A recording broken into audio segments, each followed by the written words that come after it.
So good evening, everyone. Thank you so much for joining us. I am Jen Byers, the superintendent for the Amity Regional School District, and welcome to our third virtual keynote session for our parents this year.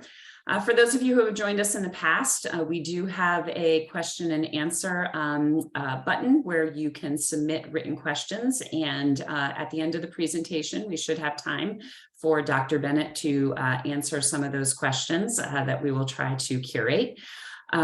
We do have about an hour to spend with Dr. Bennett this evening with a little bit of time for that Q&A session. And so just a little bit of that housekeeping piece. This webinar is being recorded, and according to our contract with Dr. Bennett, we will have it posted on our website for approximately 2 weeks. So if your friends were not able to attend this evening, they will be able to view it. I will make sure that folks know where the location is, but it's essentially on our website under the High School Counseling Services Department section. We are joined this evening by Dr. Tracy Bennett. She is a licensed clinical psychologist and screen safety expert who teaches families how to strengthen relationships and achieve screen sanity. She is founder and CEO of Get Kids Internet Safe and the author of Screen Time in the Meantime, a parenting guide to get kids and teens internet safe. She has been in private practice for over 25 years and is also an adjunct faculty at California State University, Channel Islands. In her work as a clinical psychologist, Dr. Bennett sees the impacts of digital injury and how to treat and prevent it. After being distracted by the loss of her parents, she needed answers for her own kids, shame-free, actionable strategies that worked. They weren't out there, so she committed to the GKIS mission. Her research and teaching as adjunct faculty at CSUCI, Addiction Studies, Clinical Psychology, Parenting, and Directed Studies, complemented her feet-on-the-ground practical skill set. She consults with experts in technology and education and has served on the youth advisory team for Facebook's Messenger Kids and was global ambassador of Teen Safe. Her television and radio appearances, keynotes, blog articles, and online parenting programs make a powerful impact on families. And I am very happy to welcome Dr. Bennett to Amity, all the way from California, and I will turn the meeting over to her. Thank you so much.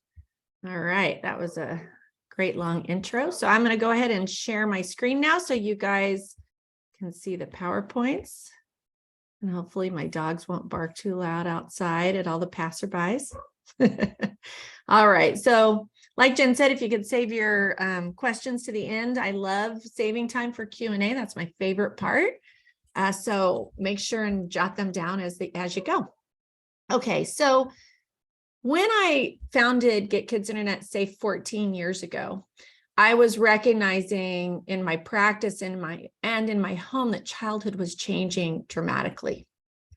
One of the things I was seeing is that kids were spending their time in such different places than we did, right? So for most of us, we were spending time running around the neighborhoods in all types of peril while the city kind of looked over. And then, we ran home when the streetlights came on. But our kids are actually spending more time in virtual neighborhoods than they will be in real life neighborhoods. So much of their childhood is going to be reminded or remembered as being online. And the truth is we all outsource so much of our brain function to tech, right? We do our learning, navigation, memory, our access to information, communication and design and innovation online. Are very few of us remember phone numbers without our automatic smartphones at hand. And so for us, we're now cyborgs. We're part computer, part human, and we're all in the same boat for that. Our screens are very powerful tools, millions of times more powerful than all of NASA's combined computing in 1969 that helped put a man on the moon. And as of July 2022, that should say, there were more than 5 billion people with internet connections all over the world. So 63% of the global population is online now. We were in Africa a couple of years ago, and even the Maasai warriors, the tribes that are still living as they have for hundreds of years. They're nomadic tribes with goats and cows, and they build mud huts. Even the Maasai warriors were communicating with each other through their smartphones to tell where the leopards were seen and where the lions were. So it is everywhere. And that's for good reason. Big tech is excellent at manipulative design. They know how to create devices with brain hacks baked in to capture our attention, because our attention has been commodified. The more time our eyes are on screen, the more ads they can sell and the more money they make. And you can see this chimpanzee, for example, without coaching, being fluent with Instagram. He's selecting pictures that are appealing to him through nature, like his snakes, and also his little ape friends and his human trainers. He knows how to select just the right pictures and interact with this amazing platform. And our kids, no different, right? They spend an average of 10.5 hours a day on screen. That's twice as much time as they spend outside or with parents. And the average age of the first smartphone now is 10 years old. Parents are increasingly becoming aware that internet safety is of a high priority.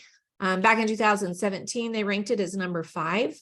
Number 1 being bullying and cyberbullying, and number 2 being not enough exercise. And since the pandemic, parents are becoming increasingly aware of the risk of digital injury that kids can be exposed to.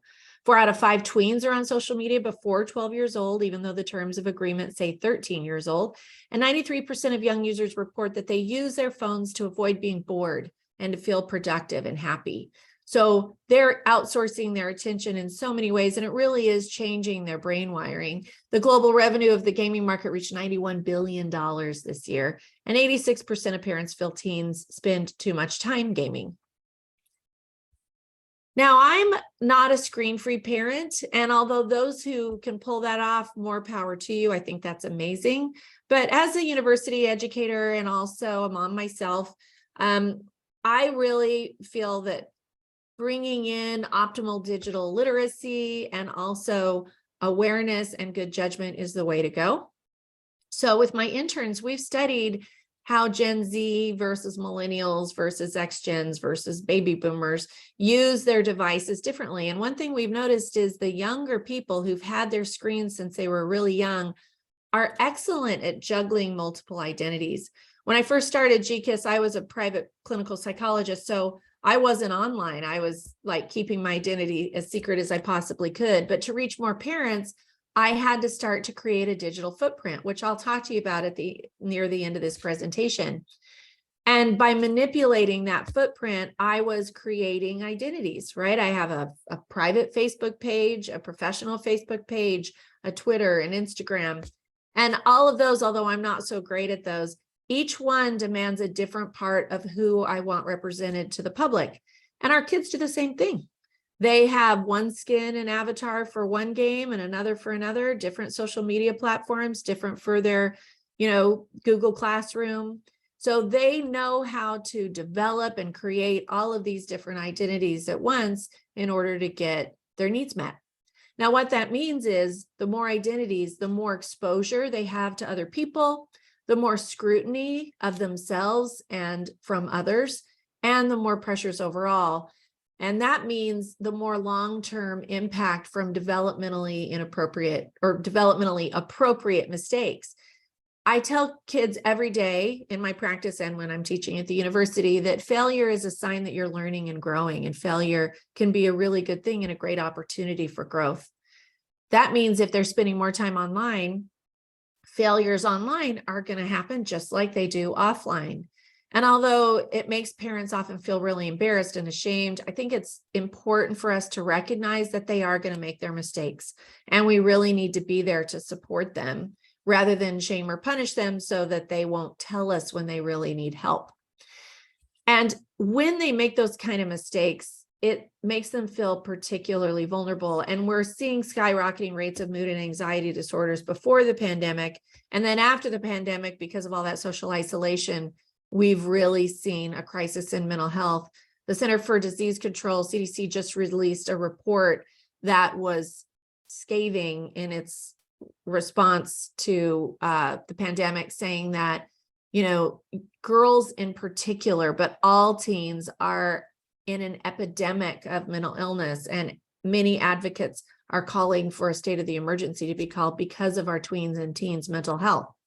I've been seeing that in my clinical practice. I can't clear enough spaces for people, and most therapists everywhere are seeing the same thing. Now, what can we do about that? And there are a lot of things. So my job today is really to give you actionable strategies, not just a scare technique, because I know you guys know what digital injuries are. I will go over the red flags of those injuries, but I'm really going to focus on some things that you can do to help protect your kids, but also to help them build their own judgment and independence. And thanks for that, Zach. Listen, as children head back to school this month, the transition from a relaxed summer schedule to a more structured school routine is always challenging. With homework and extracurricular activities, many families will be implementing smartphone and screen time limits for their kids. Joining us this morning with advice on how to do it exactly is psychologist and founder of Get Kids Internet Safe, Dr. Tracy Bennett. Tracy, thanks for coming in. Thank you for having me. I'm fascinated by this gender difference between boys and girls and how they interact with devices. Explain. Well, this generation has had mobile devices since they were really tiny. So most of them, regardless of gender, are good at everything. But in general, girls tend to prefer social media and boys tend to prefer gaming. But they are having play dates while gaming. Yeah, play dates are old school. Now a lot of their play dates happen in their virtual lives. Yeah, they're supposed to be so connected, and yet they're so disconnected from each other. Okay, I want you to give us the straight skinny, like what you're seeing in your practice. I have a 13-year-old. My biggest fight is put that thing down, and then you have some kid playing Fortnite winning $3 million. So, but then you hear all these studies that say they're going to be not socialized. They're not going to be able to, relate. There are all these problems. Are you seeing that in your practice? Absolutely. So I've been in practice for 25 years. I have teens myself. And I started Get Kids Internet Safe for that reason. I was treating digital injury, we call that, of all types in my office. And I realized that so much of what I see is preventable. So I went online to try to reach more parents so that we could do more prevention early on so the kids can manage that biohacking they get from their devices and their activities. I know one of the major things with social media is it's lots of research around it's breeding depression, it's breeding loneliness at higher rates than we've ever seen. So what can we do? Like, what are some tips that people can do, right, to when you feel like maybe I'm oversaturated? Maybe 3 things. Without we take it. Yeah. And what do you know if you need to seek out help if it's gotten really severe? Well, I'd say start young so that they learn good habits and they know how to have a life outside of their phones, first of all. But also parents make a mistake of thinking screen time is the only thing they should limit, although we should. But content makes a difference. It might be as simple as whittling down to 1 social media app instead of 2, especially at the beginning of school, and start with a digital contract. I offer a free digital contract at Get Kids Internet Safe, so you can negotiate sensible rules with your kids. And what about those, baskets where the moms say, all right, when you come over to have a gathering, give me all your phones so that they have to talk to each other, or family meals. Yeah, one of my favorite things I did is I did No Tech Tuesday, No Tech Thursday with my little kids, which meant no screens those days. Those are the days they fought and fell out of trees and called me at work under time. Yeah. Now that they're teenagers, we don't do that anymore, but they did learn how to, do things outside of their screens. So they lived in their 3-dimensional world, and I think it's carried them into adolescence. So you have to teach them what to do besides. And so many of them have it. 77% of kids have social media accounts. And not only that, it could be so damaging, but it also has some really great upsides as well. So we have to balance this new world, right? That's why I'm not a screen-free parent. Thank you so much, Tracy, for coming in. We really appreciate it. And more resources on. I like starting with that because TV news producers get a lot of information in a very short period of time. But as you can see, it's not realistic for most of us to go screen-free. There's just so many benefits. We're able to communicate today because of the benefits of communication. We have access, clarity, immediacy, and dissemination like we've never had before. As a university professor, my teaching strategy has changed tremendously because of technology. I use it in ways that help me be more effective. It's economical and ecological. Kids have access to information and skill building because of their screens. We have documentation and storage, safety, filtering, tracking, monitoring, and most of all is just fun, entertainment. So today's GCAS presentation, we're going to talk about what risks should you be aware of, what's the most important factor for screen safety and screen sanity, what can you do to protect and facilitate good judgment, and finally, how can you get started right now? And thanks to Jen, we really customized it to hit middle school and high school. So the screen media risks that we're going to be talking about fall in 3 categories that I researched to write my book. And I collapsed them into 3 categories: health risks, exploitation for profit, and interpersonal exploitation. So when we're talking about health risks, one of them is simply that it distracts us from our real life relationships. I teach addiction studies, and we have found that screens are impacting attachment, meaning we've never seen a behavior like this that comes between moms and their newborn babies, except for drugs of addiction. It distracts us from our real life relationships and also with relationships with ourselves. Kids now see 3,000 doctored images, and these are images that are digitally enhanced and lit and contoured, stylized, surgically enhanced. And that means that they're comparing themselves to perfect creatures that don't really exist out in the wild. And as a result, for some, it can lead to a cycle of compare and despair where they feel really bad about themselves because they're not living up to what seems to be the perfect image from influencers and friends on social media. And there's a reason for that. Again, a lot of money. 69% of parents agree that kids could be targeted by ads from the health, beauty, and fitness industry. And kids will oftentimes try to brand themselves in similar ways, which can lead to a destructive digital footprint. It also impacts our healthy non-digital activities because it's so fun to be on screen that it's a whole universe all in itself. And kids often have a really hard time pulling out of that digital universe and into real life. We especially see that with our honors kids by high school. I consider sleep deprivation the #1 threat to mental health today. And I am on my soapbox about it all the time, especially when I'm teaching. We know that, kids need their sleep.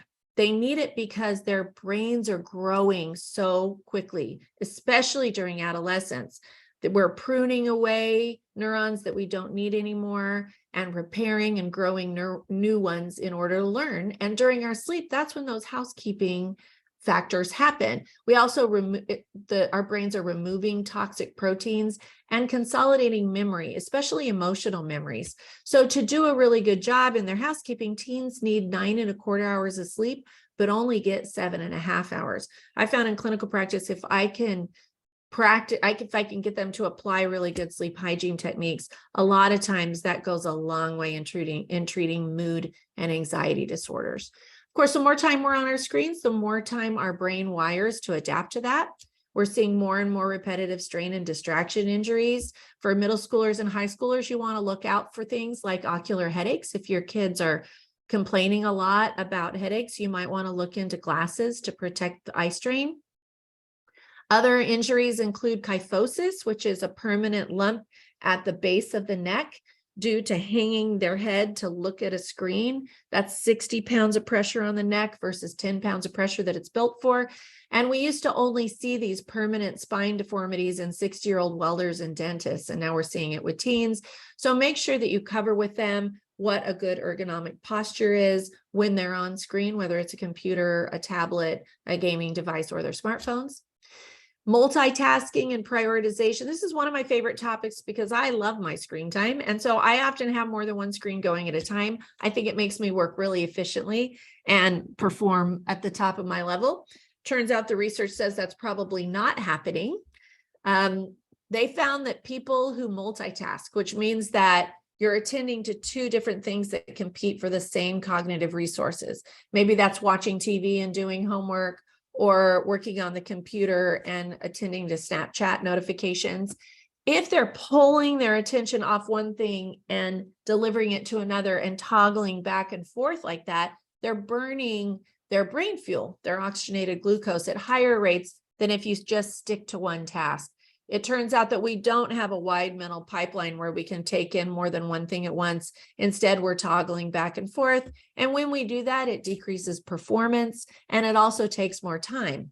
But the subject in the lab will say, no, in fact, it took less time and performance increased. So while our performance is decreasing and while it's taking more time, we're not recognizing that response cost. So now you know what the research says when you're trying to encourage your kids to turn off a screen while they're working on another, or not listening to lyrical music while they're doing their homework, because those cognitive verbal resources are in competition with each other. Did you know that some kids get sensory overload from too much screen time? This leads to what looks like a tantrum, but it's really the body's fight or flight system kicking in. Tantrums are usually an emotional plea to get something. Sensory overload is an overwhelming flood to the autonomic nervous system. Kids can usually stop a tantrum on their own, but to calm sensory overload, kids need our help with calm validation. I know you're overwhelmed, and a quiet space to calm down. Prevent screen media overload with Get Kids Internet Safe strategies. Okay, so many of you might have noticed that, kids tantrum, because that's what, that's normal, that's healthy developmentally. But some of them, when you take them off screen, have them turn off a gaming device or make them turn off their phone, they really go into autonomic over-arousal. And the younger they are, the harder they have, the less control they have over that. That is because there really is this brain connection, this pleasure center override. Our dopamine does start to increase and become available in those synapses when we're on screen. Watch this little baby. I pulled this off YouTube 10 years ago.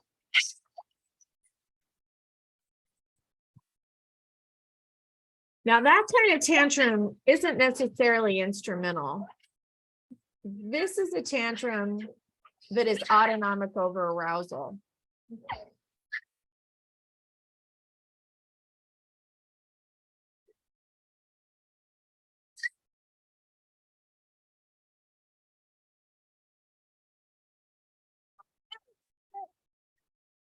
So we've seen that in restaurants, all of us, right? And I'm not judging young parents who do it, I get it, but you can see that baby's already fluent with that digital device, and her autonomic nervous system is already responding to the stimuli on the screen. Now, what is that actually doing? Well, it turns out that for some people, it can lead to addiction. Why our kids struggle not to overuse screen media. Did you know that the prefrontal region of the brain, the part that involves impulsivity, complex reasoning, and problem solving, doesn't fully mature until we are 23 years old? This is why kids don't recognize future consequences and make unwise decisions. Did you also know that screen media may lead to excessive dopamine in the pleasure center of the brain in a similar way that all drugs of addiction do? That means some kids drift into pre-addiction behavior patterns, like flow, when video gaming or using social media. Although every child's different, boys tend to prefer gaming and girls tend to prefer social media. Surging dopamine in the pleasure center quickly overpowers an immature frontal lobe. That means our kids need us to guide them well into what we consider adulthood.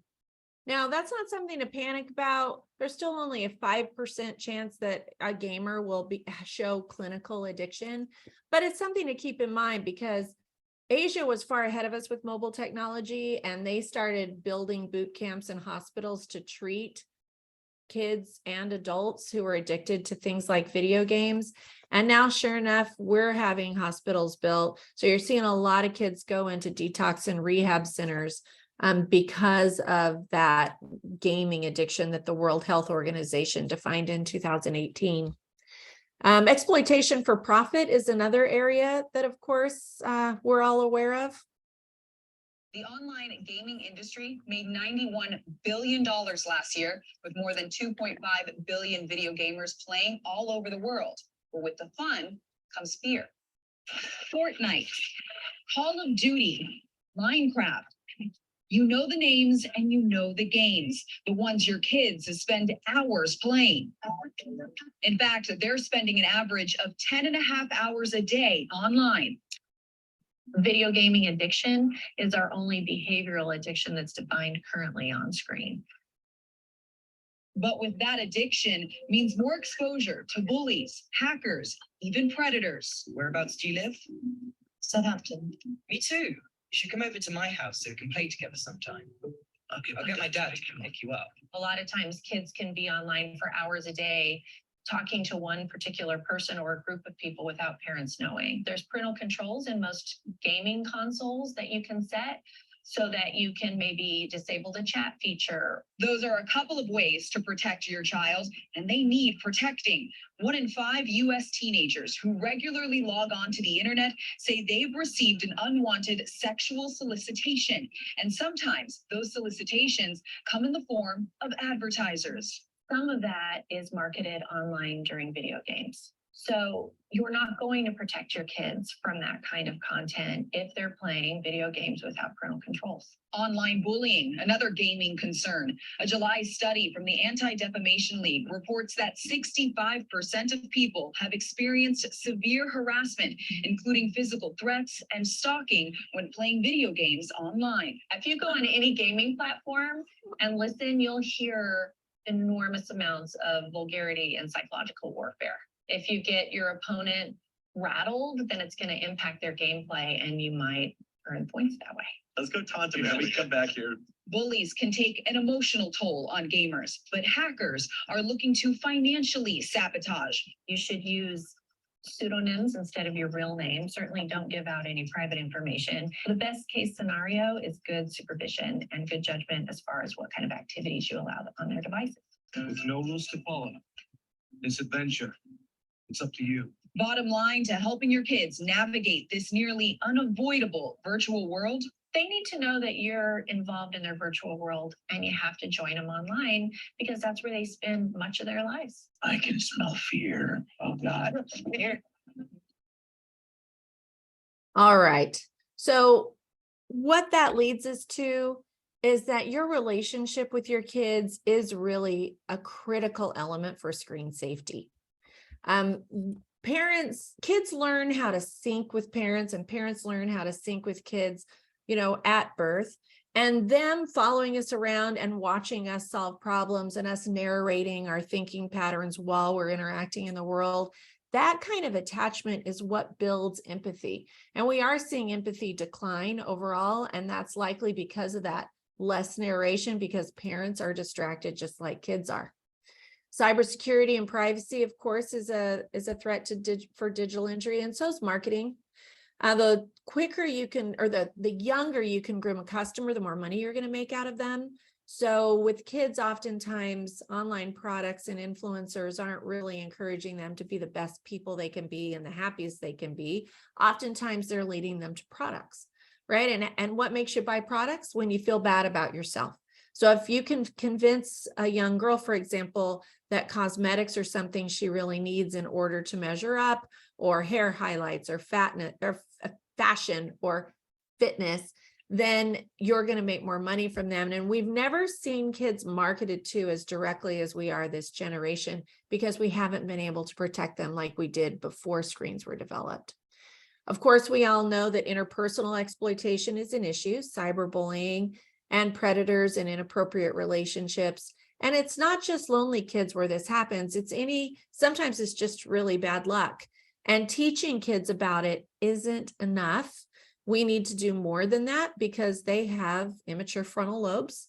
And that means that they can't anticipate consequence and do complex reasoning when they're presented with a difficult dilemma. Even adults get conned and scammed online. So we really need to do more than just education. Oftentimes kids are looking for good public health information and they end up in chat rooms that actually leads them into mental illness. Thinspiration ideas. So if they're looking up eating disorders and how to be healthy and not fall into that trap, they may end up in a chat room that gives them ideas about how to lose more weight or glorifies mental illness, or it can provide isolating support. I just had a client tell me this week, she's now in 9th grade, and she said she spent most of her 5th grade years, quote, faking depression because she just really wanted to fit in to this online forum that she was participating in. Faking depression is one thing, but when you start thinking that way, sometimes it can guide you right into clinical problems. Of course, we know pranks and challenges can be difficult, and cult and hate group recruitment. We're seeing people getting radicalized online with misinformation and very good doctored videos that radicalize youth in particular. So there's our red flags. That's the scary part. Let's start talking about strategic interventions that you can do, because, you know, the best thing to do is prevent coming into my office. And there's lots of things you can do as parents. So when I first started GKIS, I thought, okay, the best tool I could probably get them is like third-party software that monitors and blocks certain content. And that is important. But I have to tell you, after serving on all these expert committees and things like that, at the end of the day, it's not the toolkit that's most important. What's really important is the very thing I build in my office and the very thing I support parents to build, which is your connection with your kids. Committing and building an alliance where you're cooperative and they come to you is critical for safety. So no amount of filtering or monitoring will protect them forever. The most important tool you have is your powerful parent-child alliance. Now, how do you do that, especially with tweens and teens that get so annoyed with you, right? Well, one is, of course, stay off your devices and carve that time. Even if they protest, trust me, if you get them stuff that they can do with you, they are still accepting your influence. The research is very clear about that. And you got to really be there even when the going gets tough. So this is a picture of my dad, and he passed away right before I founded GKIS. And one of the reasons that happened is because my mom got dementia at the same time my dad passed away. And so I was executor for both of them, and there was a court case, and all these terrible things were happening at once in my life. And I had 3 little kids to raise. One was a teenager and 2 were little. And at the time, the 2 little ones, I was outsourcing time to them playing Minecraft in the back room. And I was thinking of my dad and grieving, and, you know, on email with accountants and lawyers and finance advisors and all of that. And I thought, you know, am I being the kind of parent that my dad was to me? Because we were really close. I was confessing to him everything I was proud of and everything I was ashamed of up until the day he died, because he was kind of my go-to person. And, you know, I could hear my little kids in the back room playing, and I thought, oh my gosh, you know, here I am treating digital injury in my clinical practice, and it's going to happen right under my roof. And so that's why I founded GKIS and really did the deep, hard work trying to figure out what we could do. Because at the time, all there was Dr. Phil saying you have to be with them every time they're on screen. And we all know that's not possible. So what can you do? Well, one is spend time together, carve that time, find things that tweens and teens like to do. And even if they protest, make them go with you sometimes, not all the time, but enough that, you know, you're playing their music in the car and you're having conversations about what they're running into at school and what they're running into in their virtual lives and online too. Don't just take their phones every 2 seconds or yank privileges or lecture them. Make sure that they know that, you know, you approve of their online activities, and that if they run into trouble or they fail at something, that it's okay if they come to you, you're not going to yank their privileges. Instead, you'll talk to them about things they can do. So that means you're going to have to listen and facilitate, don't take over, and respect their expertise. Adult solutions rarely work in middle or high school. I knew that with my oldest. I learned so much with her. In middle school, she was with this group of kids where the girls would like shut one out a day. And there were like 3 kids they would shut out in particular, literally closed shoulders. So that kid got left out. And my daughter was a slow developer, so she's really tiny, and she's also really kind. And she'd come home in tears because she'd be left out. And I was so furious at those 12-year-old girls for being so cruel to her. And I would say, you know, why don't you assert yourself? You know, let them know how unhappy they're making you. Don't just be quiet and take it. And she was like, Mom, I'm not assertive like that. They would just like escalate. It would be worse. And I'd say, okay, well, then maybe they're not your friends. Maybe you need to find another group to hang out with. And she'd said, Mom, there's somebody like that in every group. That's a terrible solution. So every solution I brought up, she'd be like, oh my gosh, you have the worst advice. I can't believe you make a living that way. And so eventually I figured out that it was not my problem to solve. It was hers. So when she came home, we'd make a list of all the things she thought might be helpful. I might throw in a little influence there. And then I let her pick what she was going to do. And it took a while. She spent more time with us, But eventually those kids worked it out. And by high school, most of them had apologized and moved on. She just had her first baby. She still hangs out with those girls that she went to kindergarten with and had fights with in middle school. And it took me a lot longer to get over those grudges than she did. But she's like, Mom, I was making mistakes too. You just, you were overly involved and too protective, and aren't we all? So that means instead of jumping in and taking over, you got to kind of let them fail and let them go through some of the hard times. Of course, school administrators are also really helpful for working your way through that. So don't hesitate to bring in counselors and teachers to help. You also have to get educated about current events and tech in order to earn credibility. We have a GKIS parenting blog. It has everything from current events to parenting strategies to psychology concepts, all different kinds of things, to recommendations online. We have over 300 articles now. If you sign up in that little tangerine colored box in the corner, you get one a week in your mailbox along with a free digital contract. So that's a great resource to be able to talk to them with an agenda in mind. So skill building means that, screen-free dinners that are scheduled often and conveniently, which can be difficult with sports and clubs and all the other stuff you guys do. So when you have that alone time, whether you're taxiing them around or sitting at dinner, make sure that you have a low-key, short, and fun agenda in mind, something that you picked up from the blog or from the news. And then ask them questions and let them teach you. Tell current event stories and ask them if they've come across things like that and what they'd recommend. That stimulates problem solving. Now, what can parents do to protect kids from dangerous content and online activity? That's where the filtering, staging, and parental controls come in. Before you give their first device or before you allow them to adopt a social media app, you need to anticipate use patterns. What is it they're going to be stepping into? All of a sudden, they're going to have constant access to content.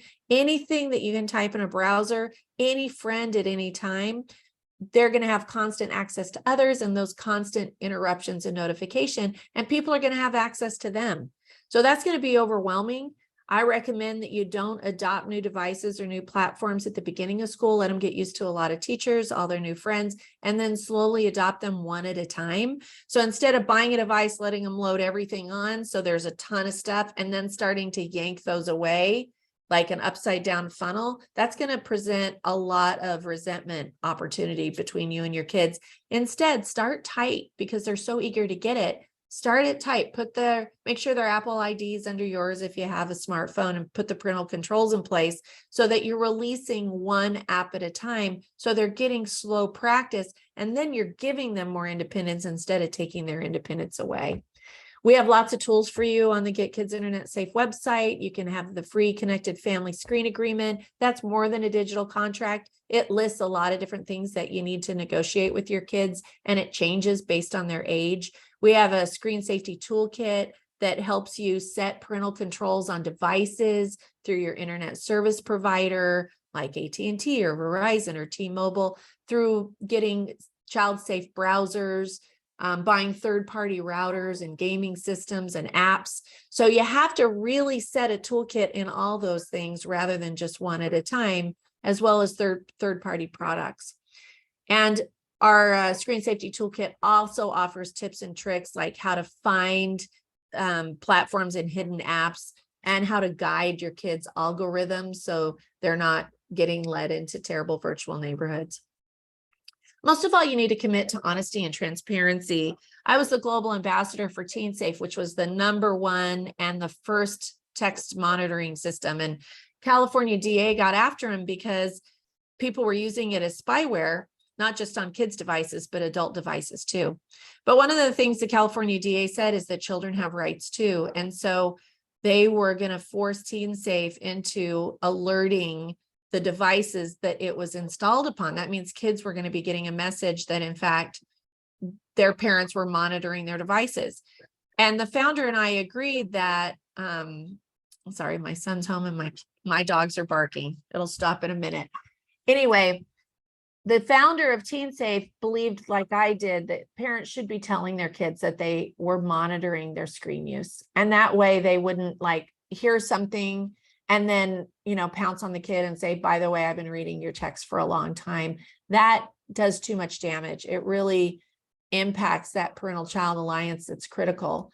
And so they hired me as global ambassador, and I wrote some policy and did some training for them. And I always tell parents from the very beginning, say, I have parental controls on your device. I need your usernames and passwords. I'm going to check it on occasion. So nothing on your device is private. You don't have a right to privacy on your device. And let them know from the beginning that you own it. So don't let them buy their device with their own money, so they don't think that they have pure ownership. And then as they get older, allow them more of that privacy. So by the time they go off to college, you don't have access to their online content anymore, unless you have a vulnerable kid or they're engaging in dangerous activities. We have a lot of Get Kids Internet Safe Sensible guides on our blog. So search Sensible Guides, and we have everything from Reddit to Discord to Snapchat to Instagram. You can do simple things like set friending parameters instead of letting them load 3,000 friends on, their social media right away. Say, no more than 150. If you keep it down like that, they'll only fill those spots with people they know rather than strangers. Follow video game ratings, of course, and consider that interacting with content like video conferencing is far more healthy than just passively watching things on a screen. Screen-free zones are more difficult with tweens and teens, but you can do simple things like if you're going somewhere for 30 minutes or less, then nobody picks up their phone, so you can have a conversation in the car. For young kids, no screens in bedrooms or bathrooms. Those are intimate spaces, and that's where people start exchanging inappropriate content. And here's an actual picture of our playroom. When the kids were little, I had an art kit right next to their screen. And so I'd encourage them, if they saw something on screen that they thought was pretty or whatever, that they could sketch it. And now they're kind of accomplished artists. So make sure that you integrate 3-dimensional activities with 2-dimensional activities. And how do we build resilience and good judgment for them? And that's where the maintenance comes in, the skill building, the parenting strategies, and the specialized support. Persuasive PowerPoints, one thing I came up with a long time ago. I had a 12-year-old client in my office with his mom, and he was bugging her to get him a special video game. And he was just like antagonizing her and pestering her. We call that pester power. And she kept going, I know, I'm going to research it. I'll get it for you, but I need to research it first. I need to research it. And he was so persistent. I knew that he was going to overwhelm her, and she was just going to give it to him just to make him be quiet. So what I said is, Johnny, why don't you do the research for her? If you want it right away, do a persuasive PowerPoint. Kids learn that in 2nd grade these days. So just go over how much it's going to be, what it is, what are the parental controls, what are the safety concerns, the pros and cons. He was super excited about it, went home to do it. I came home, told my kids. My daughter immediately had a persuasive PowerPoint built that night, but not for a video game. She wanted goats, actually, like fainting goats, the kind like you clap and they fall down. And we're city slickers. So I was like, well, clearly we can't have goats, but it was so persuasively done. She had like little baby goats in feety pajamas, like binking around, so that I was like, oh, now I want goats. And my husband, she wrote a slide about how much it would cost to buy the goats, get their feed, build their pen, and how she was going to loan them to neighbors to pay for all of that. Now, at the end of that PowerPoint, we said, no, that was really persuasive, but no, good for you for doing the research. I don't think it's going to work for us. My son, however, when we said, he'd say, Mom, I want this video game. I'd be like, do a persuasive PowerPoint. And he'd be like, yeah, not worth it. I'm not doing it. So we actually got out of a lot of trouble just because he was too lazy to do it. But be careful, because that persuasive PowerPoint about goats, about 3 months later, she found some baby goats in our neighborhood, and she is now 20 years old and she still has those goats. So you heard about No Tech Tuesday, No Tech Thursday on that news report. You can set up a Google alert with your kid's name. If you want to know what that means, just look up Google alert. Use community docking stations. Take their devices at night. Keep them in your room, or they'll sneak them, or turn off the router so there's no Wi-Fi. And make sure they know that new adoptions are probationary. Now, on the website, we have red light apps and websites. I want to save a little time for the high school parents here, so I'm not going to go over these, but here's some apps that you probably need to keep an eye out for. There are dating and hookup apps deliberately built for teens. We have a sugar culture article coming out in a couple weeks on the website. We have one on Omegle, which is a video chat, a roulette chat feature where the tagline is talk to strangers. And I had an intern show me that he and his Discord group, they all get on together and then they go on Omegle, and it just all of a sudden the monitor shows up of another person in their room. Sometimes it's another group of teenagers or a teenager. Oftentimes it's a nude male. And the kids are like so used to that they either engage with him and humiliate him or pass it on, which is really frightening because 4 out of 5 of my interns that semester said they did Omegle during middle school during slumber parties. So I'm pretty sure you don't want your kids running into predators online with video chat roulettes. So look out for those. And of course, vault apps, reading apps, anything where they can engage with other people without supervision. I believe that kids need to do their own skill building. So I built a social media readiness training course at GKIDS, and it's my most popular course to date. So half of it goes over the red flags of digital injury, like you guys have gotten today, and half of it are the psychological wellness tools I use in my practice. Now, for you high school parents, this is so I do presentations for students too. I'm flying to New Jersey here in a couple weeks to do one. And for the high school students, I not only ask them to be careful about what they do online, but I actually talk to them about intentionally crafting a digital footprint like I did.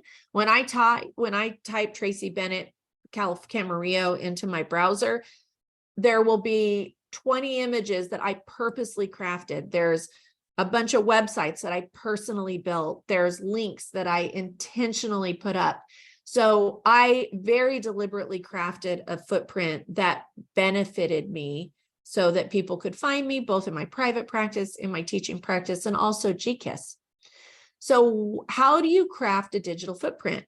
Well, by high school, they might want to start thinking about it. The longer your footprint's been going, the more robust it is and the better it is, but it has to be very specific. So what are college recruiters and bosses or job recruiters looking for? They're looking for an online personality that stands out from the crowd, that has personality presence and shows a potential for thought leadership. Somebody whose willingness to be mentored, who has creativity and special skills, is good at networking and teamsmanship, and the ability to create content, write, and tell stories. So high school is not too young to start doing that. That means they have to really particularly craft their social media. So I have a whole webinar for teenagers about how to craft that by, their senior year. This is actually the daughter of a friend of mine, and this was a website she did on a drag and drop platform. And you can see that she highlighted who she was and what she was about, what service she did and philanthropy, what leadership position she held, her academic awards in history, and also her athletics. And she got into her #1 college that way. So marketing yourself with a very intentional footprint can be a great way to teach kids how to use their online persona and give them more awareness about how they're coming across and anticipating consequence. All right. So we are 10 minutes. We have 10 minutes left. I will leave these hack recommendations up. None of those are real profound. We've heard those. So I'm going to leave those up while we do a Q&A. If anybody has any questions, I am required by the lawyers to give a disclaimer that this is not clinical advice. It's advice like if you read in a magazine for entertainment purposes. So, don't try to sue me if it sounds like advice, because since I don't know you or your particular family, of course, you have to use your best judgment. All right, Jen, do we have any questions coming through? So yes, there was just one question, and I think it's one that you should, that is maybe more of a clarification. So it was under your section where you were talking about developmentally appropriate mistakes. The suggested search term that was provided was cyberbullying. And the question was, are you suggesting we condone this as a developmentally appropriate rite of passage behavior? Comparing it to sort of the schoolyard bullying in the pre-internet age. And then, as you know, observation with respect to suicide rates in teens are different and higher in the social media phone use era. Yeah, so cyberbullying is a broad range of intention. And I think a lot of times the media shows really predatory type of cyberbullying that can lead to suicidal ideation and even legally actionable behaviors online. Those are things to talk to kids about, right? If you say really brutally vicious things like, why don't you go kill yourself? That may be actionable in court. And there have been some precedents about that. But the daily cyberbullying that goes on, a lot of it's really subtle and it is developmentally appropriate. Let me give you an example of one. Third grade, ooh, that's like the mean girl year. But by middle school, it's getting more sophisticated, and even in high school.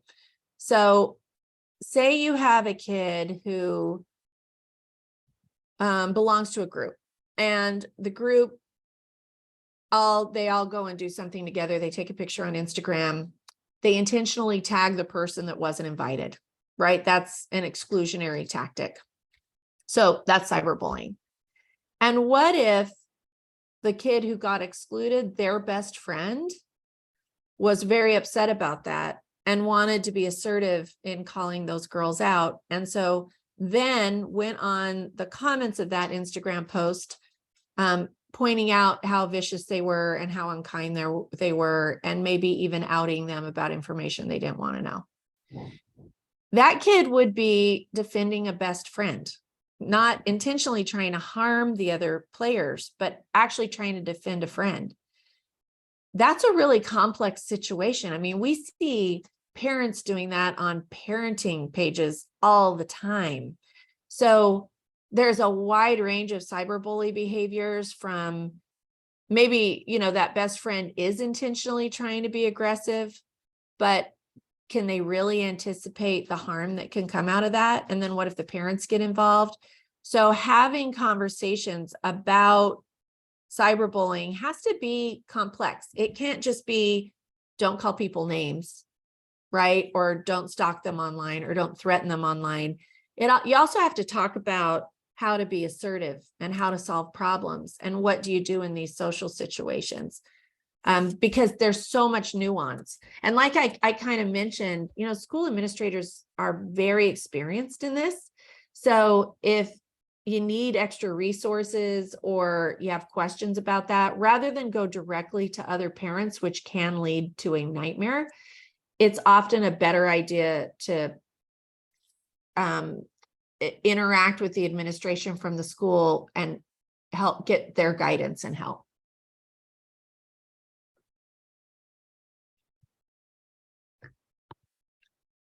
And then another question, what is your opinion about the new bold glamour filter that's on TikTok? That's hard to tell if it's actually a filter. Yes. So that's another teaching opportunity, right? We have an article about the racial overtones of filters and what that means. Like a lot of the filters, for example, lighten skin. What does that mean for people who have darker skin, right? Instead of darkening skin for those features. We have an article about how people are requesting plastic surgery interventions that reflect the filters that are on social media, smaller chins, bigger eyes. Now, of course, those filters, I think I have one on my Zoom right now to kind of blur out my wrinkles for y'all. Some of that, you know, is creativity and fun. It's part of beauty and fitness and health. But it is critical that we talk to our kids about that and how it makes us feel and how it can lead to problematic behaviors down the line. And we're seeing really high numbers in regard to body dysmorphic disorder in particular. What that means is it's a psychological disorder where the subject hyper focuses on a specific feature of theirs and exaggerates it so that they get so impaired by it that they, for example, check many times a day or engage in really expensive cosmetic procedures to change it, or show a lot of kind of social phobia features.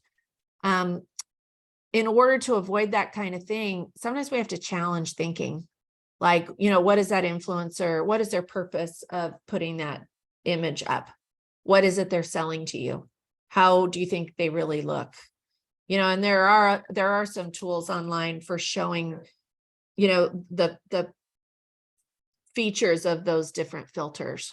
I'm not familiar with a specific filter that questioner is asking about, but I assume it modifies Western standards of beauty and shrinks the others. And you can imagine that could be really problematic because it communicates to the user that their real image isn't attractive, that they have to change it. Now, when we were young, we only saw 100 images, doctored images a day. They have 3,000. So that's another reason to really watch content. So we do not have any other questions in the chat, and it is 7:29. So I think it seems like it's a appropriate time for us to wrap up. I would like to very much thank Dr. Bennett for joining us for this evening. And again, please remember that the presentation will be available online for the next 2 weeks at our Amity website. And Dr. Bennett, any last parting words? Well, first, thank you for having me. I really appreciate it. And if you guys have any feedback or ideas, or you'd love to offer me a testimonial for the website so other parents know what to expect, please email me at drtracy@drtracybennett.com, and I'd be happy to offer any information or links or anything that you need. All right. Thank you very much. Thank you, everyone, and have a wonderful evening.